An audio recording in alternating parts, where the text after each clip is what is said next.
los contratos y otras fuentes de obligación. Mi nombre es María Fernanda Cordóñez y hoy les vengo a hablar. Como contenido tenemos noción de contrato, elementos de contrato y los quasi contratos. Para comenzaremos con la noción de contrato. Noción de contrato. Bueno, ya señalamos que la fuente principal de las obligaciones es el contrato, entendiendo como el acuerdo de voluntarios destinados a crear una o varias obligaciones. Son sancionados por una sesión digital o acción judicial. Vemos pues que en el fondo de todo contrato existe siempre un pacto, esto es, un hecho entre dos o más personas se pongan de acuerdo al respecto de un objetivo determinado, aunque no todo pacto va a convertirse siempre en contrato para que esté determinado, aunque no todo pacto es igual. Siempre acuerdos voluntarios que tengan validez jurídico, es necesario que este sancionamiento por el legislador mediante una acción o varias determinadas. En este orden de ideas vamos a encontrar como el diverso contrato que existe en el ámbito jurídico. Todos ellos podríamos hablar de uno y otro contrato a través del desenvolvimiento histórico. En una época, en algunos elementos han tenido una mayor importancia que otros. Así, por ejemplo, en una primera etapa de fortalecimiento en todo negocio jurídico, en excesivamente estrictos como el posterior al aspecto subjetivo va adquiriendo más la relevancia. Elementos de contrato. Los elementos que integran todo contrato pueden ser divididos en dos grupos, esenciales o comunes, esenciales o accidentales. En todo contrato siempre pueden existir o no en el contrato.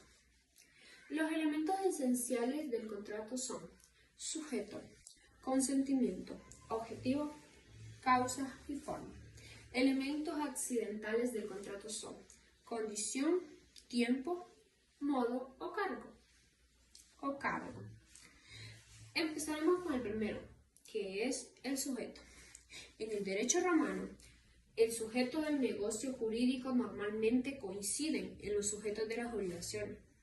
Al principio no se permitiría que un tercero fuera beneficiado de un contrato, pero más adelante se aceptó esa posibilidad, aunque sin derecho a exigir el cumplimiento hasta el derecho jurisdiccional en el reconocimiento a acción en ciertos casos.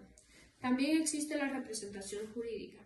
Aunque los romanos eran reacios a aplicarla, se distinguían entre la representación directa, acto con efecto en el representado, e indirecta, efecto posterior. Podría ser el sujeto del contrato, quien tuviera la capacidad jurídica limitada por edad, sexo, enfermedad, etc. Los hijos de familias podían contratar con respecto al crépilo y algunos casos eran obligados naturales no exhibibles judiciales. El consentimiento. Bueno, el consentimiento es la consecuencia entre los voluntarios expresados para las partes del contrato. Para que sea válido y debe ser libre y consistente. Puede estar velando por error, que es la falsa perpetuación de hechos o derechos, no error inválida del contrato. Todos los errores esenciales, como saben, naturales del contrato, sujeto, persona, cantidad o causas que puedan hacerlo. También está el dolo, engaño internacional que puede inducir al error, fue sancionado por el pretor con acciones específicamente para actos de exceso de dolo. Intimidación, la violencia física, mental que impide expresar la voluntad libremente. El afectado podría reclamar daños o pedir la inmunidad del contrato. Y lesión, aprovechamiento de la necesidad o ignorancia de una parte, engaño ni violencia, como en ventas por lo menos de la mitad del valor real. Seguimos con el objeto. El objeto de una obligación en la conducta debe incluir una de las partes, ya sea dar, hacer o prestar algo para que sea válido.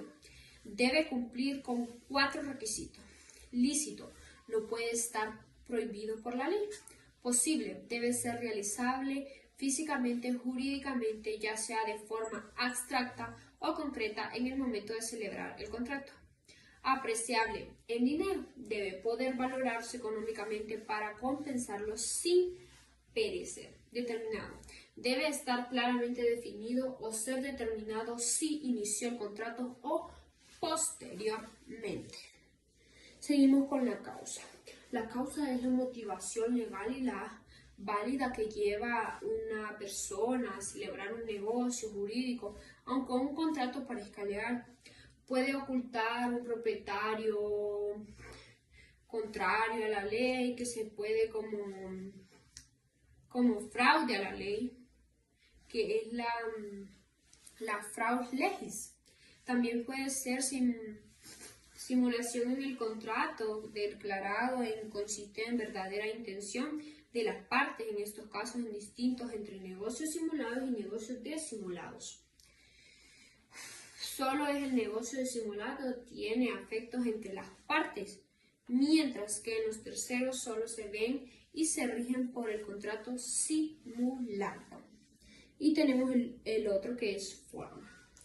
En forma, en el último de los elementos esenciales, consiste en que aquello requisito debe sujetarse la relación contratal, en otras palabras, en el modo que configura cada contrato, como las consecuencias. En esta forma, en caso de incumplimiento de las partes, surgían medios provocatorios para ellas. En Roma, en principios del negocio jurídico, era extremadamente formalicista, pudiéndose decir que era parte más importante de la situación, que fue variada a darse una importancia de cada mayor elemento con consentimiento. Ahora con los elementos accidentales de contrato. El primero de los elementos accidentales de contrato es condición. Es una condición de futuro realizada incertas, que tal realizada incerta depende de entre un vigor, un negocio jurídico. Estaremos en presencia de una condición superficiva. Ahora bien, si es de esa condición depende la cancelación del negocio jurídico, estaremos ante una condición de carácter resolutorio independientemente de un carácter supervisivo o reductorio. La condición puede ser de 3 tipos: A, posesiva; B, casual; C, mixta; o será positiva, cuando su relación depende únicamente y exclusiva de la voluntad de la persona. Debe realizar causas cuando la realización es independiente de la voluntad del interés. Normalmente dependerá de la realización de un hecho físico. Finalmente estaremos ante una condición mixta, cuando su relación esté sujeta a la voluntad de las partes afectadas más un acontecimiento ajeno a ellas. Dicho acontecimiento puede depender de una tercera persona o carácter negativo.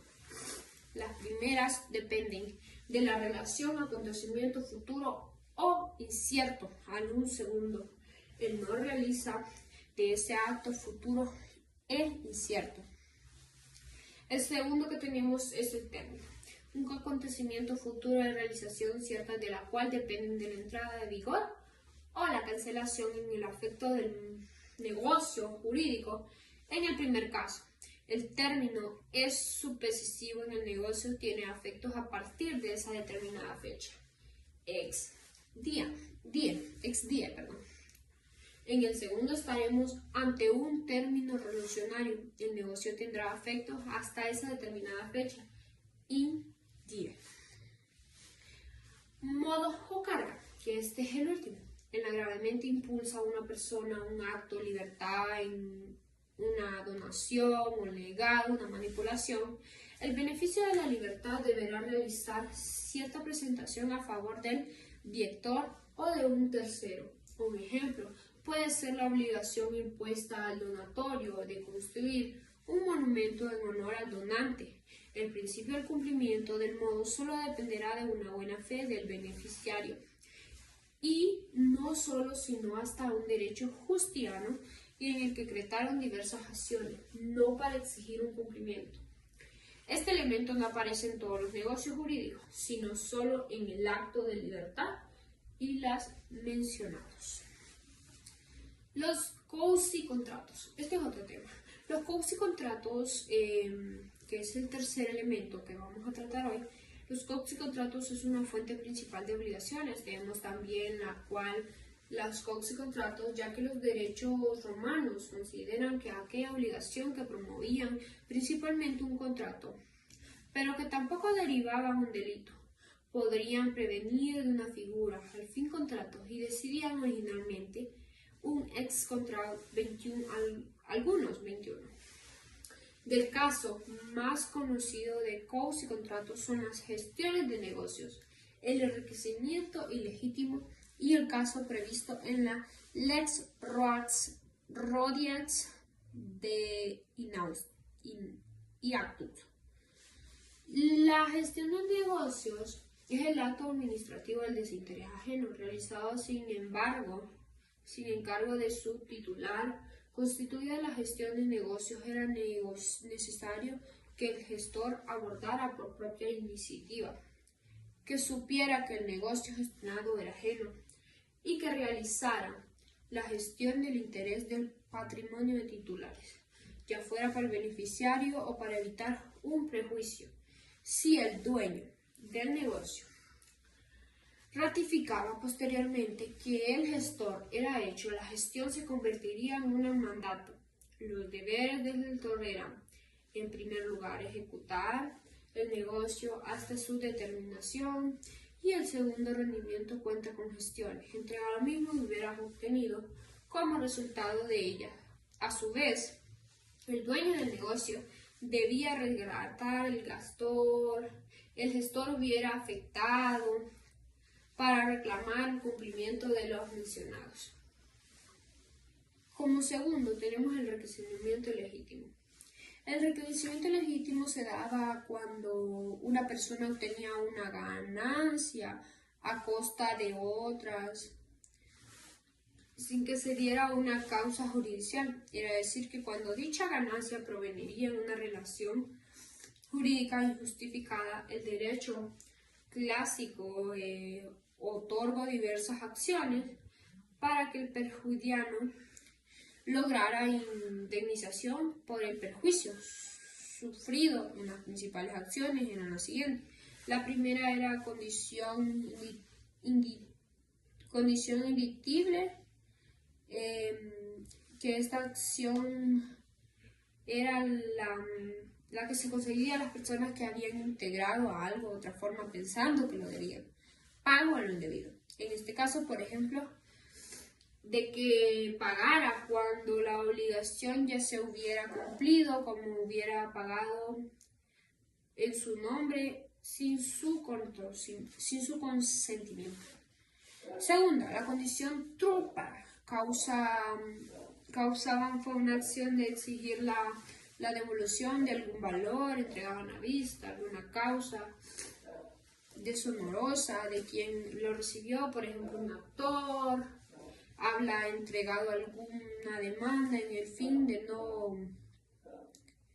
que no cometiera un delito. Y el tercero, la condición de causa data, causa que no se ejecutaba. Esta acción servía para percibir la restitución de una entregada virtud.